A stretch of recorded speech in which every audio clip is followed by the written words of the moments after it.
Thanks for joining us today on the Big Blue Podcast. I'm Greg Stone, Southeast Campus Provost, here today with Nicole Bergen, who is Media Relations Manager for the college, sitting in for Dr. Goodson. Nicole, thanks for being here. Thanks for having me.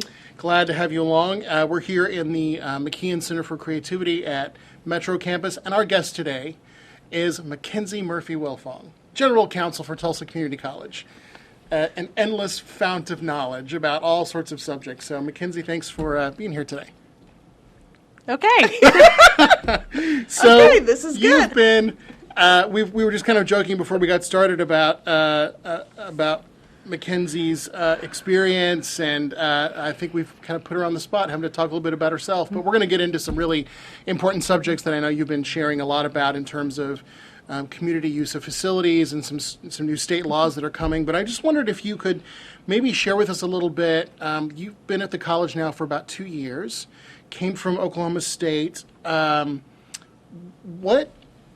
surprised you about TCC in the time that you've been here, and what made you interested in coming to a community college after being at an R1 school? Because you were there for quite a while. You worked for the Department of Ed, for the Office of Civil Rights, were an investigator there. What was it about TCC that was intriguing to you? Well, I've been here 2 years and 8 months, but who's counting? Oh, it's Right. we're going on Yep. 3. Oh my gosh, I'm so sorry. No. So Time flies when you're having fun. that's right. I think I've been the most surprised by the breadth of work precipitated by 4 standalone campus locations. And that was something I wasn't anticipating. For like policy and other initiatives, you want to implement the same concept, but you're going to roll it out at 4 different locations that have their own unique culture. But you want to ensure consistency.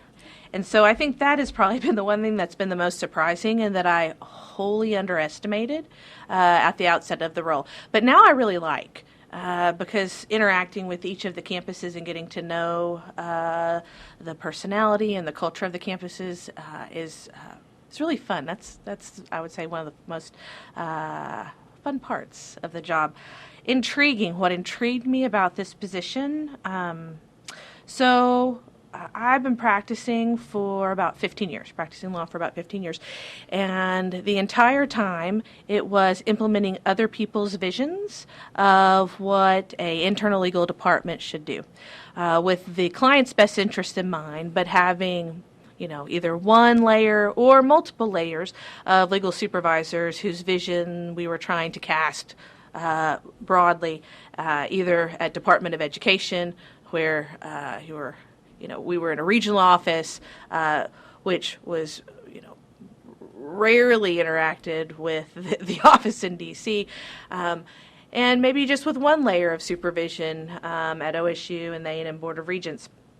And so I think what intrigued me most about this position was the ability to provide the general legal guidance for the college, looking at the strategic vision of the college, but also being able to do that in the way that I found most appropriate without going through multiple layers of other lawyers to get there. And then there's a personal level to this as well. Our family always hoped that could be in Oklahoma. We love Oklahoma. I graduated from OU. My husband, my mom, my dad, my aunts and uncles, even my grandmother and all of her sisters graduated from East Central, which is now East Central University in Ada. It was East Central Teachers College then. And so the idea that I would be able to work at a public institution in the state that we never wanted to leave, being able to direct the legal advice without a million layers above me, was almost too perfect to imagine. And it meets like a myriad of goals, both professionally and personally, to be able to stay in the state and do it. And to work at, it was really important for us to work at a public institution, because that's meant a wholesale change in our family for generations, specifically in Oklahoma. And so we were super excited when this opportunity came up. I love that answer. Oh. I love that answer. Well, thank you. The First Amendment, now we're going to get to some of the issues. So the First Amendment has been in the news a lot the last couple of years, particularly as it relates to higher ed. So can we for a moment explore what our First Amendment responsibilities are as a state institution? Let's start there. Absolutely. So, the public-private dichotomy between public institutions of higher education and private is a really fascinating issue in this area. A public college or university is legally an arm of the state government and is therefore a state actor and is constrained by the First Amendment. Interestingly, and in stark contrast, a private college or university, on the other hand, is not at all. Even though a private institution may conduct itself identically to state-operated counterparts and really, from an outsider's perspective, may be almost indistinguishable from a public institution, there is this unique and pretty significant distinction, and one that's frankly often overlooked by students when they enroll, that private colleges and universities have really broad latitude in restricting both access to campus property and topics for public speech, because they are not bound or constrained at all by the First Amendment limitations that are imposed on government entities like public colleges and universities. So you were talking about, the community use of facilities, and one of the things that we wanted to talk about was how we have responded as an institution to Senate Bill 361, which was passed last year by the state legislature, or I guess earlier this year, rather, by the state legislature, last legislative cycle.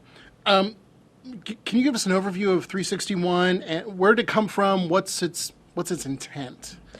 So with Senate Bill 361, the Oklahoma legislature really reminded us that generally accessible outdoor spaces on our public college and university campuses in Oklahoma are categorized as traditional public forums. That means that these outdoor spaces are available to the campus community and the public at large to engage in expressive speech on a first-come, first-served basis, as long as it doesn't materially and substantially disrupt the college. Now, that's a term that's defined in the Senate bill, and in the subject, you can also make them subject to reasonable time, place, and manner restrictions. Again, a defined term in the Senate bill. But Senate Bill 361 also allowed colleges and universities, public colleges and universities, to draft policies to further explain what they mean by materially substantially disrupt and time, place, and manner restrictions. So consistent with the Senate bill and consistent with the federal law, case law regarding First Amendment, the college embarked on a really long and deliberative process that involved a number of stakeholders, most notably all the provosts at the campuses, to talk about the policy that we were going to implement here, so that we could put in place reasonable time, place, and manner restrictions, that we could make sure that people can continue to engage in their expressive speech outdoors, but that it wouldn't disrupt the purpose and the mission of the college.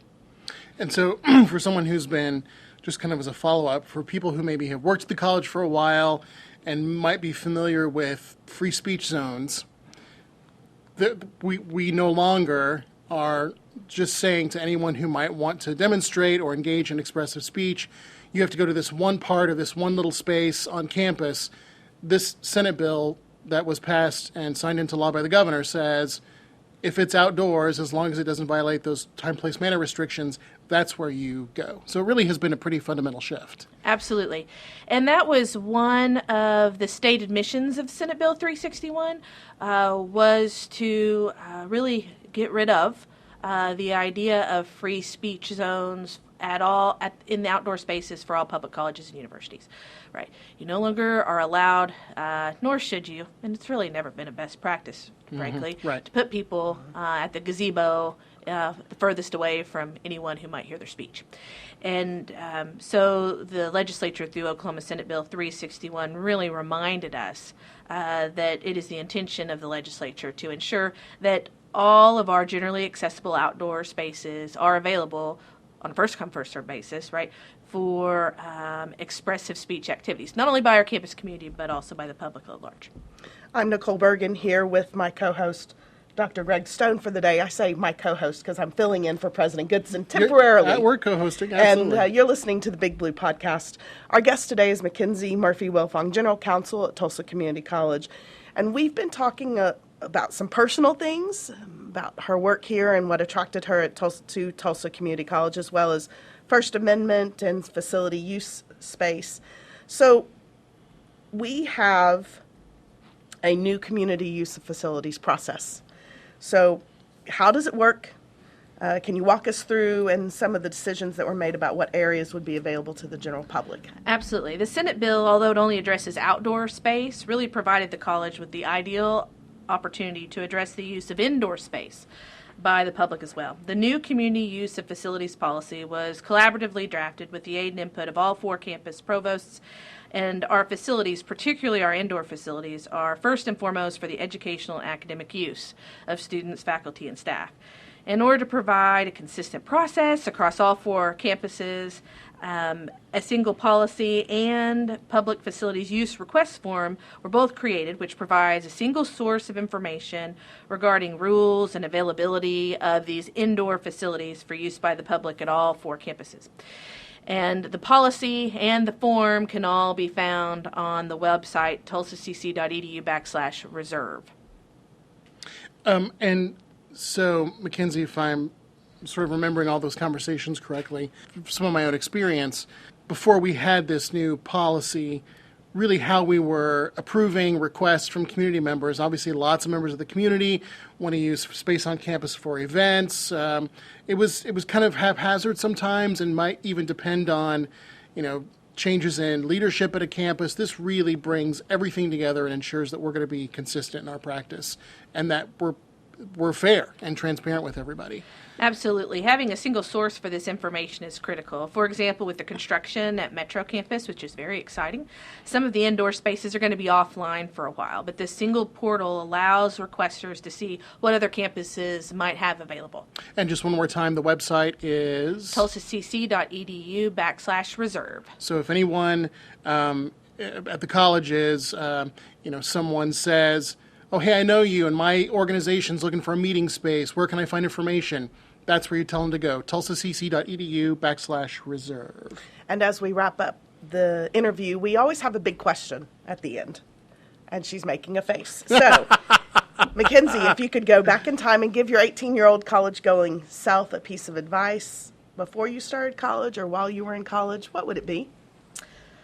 So I skipped my senior year in high school and started college early, which is a story in and of itself, and perhaps if NPR StoryCorps ever comes around again, I'll tell it. Oh, that's good. But I would probably tell my too young self to be brave and show up.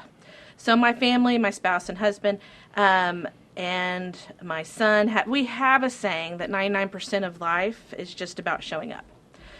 So you got to show up. And it took me a long time to figure that out. At first, it meant like literally be present in the room. And now it means something more, to be present, sit at the table, and give it heck. But by way of example, at first, it was, like show up to class. And then after that, it was show up to those office hours and ask questions. And now it's show up to the hearing with the terrifying adversary and seek justice for your client because it's the right thing. Or show up to that big speaking engagement full of strangers and teach them what you know. But the bottom line, I think, for my much younger self would be brave and show up. Great advice, not just for students who are starting college, but for all of us to sometimes remember we need to show up. Be ready and show up. Absolutely. Mackenzie, thanks for being here. We really appreciate it. Absolutely. Thank you. And you've been listening to the Big Blue Podcast with Mackenzie Murphy-Wilfong, General Counsel for the college, here with Greg Stone and my guest for today, guest co-host Nicole Bergen. Remember that you can catch the Big Blue Podcast each week in the week at TCC and on the Creativity channel at YouTube. And we'll see you next time.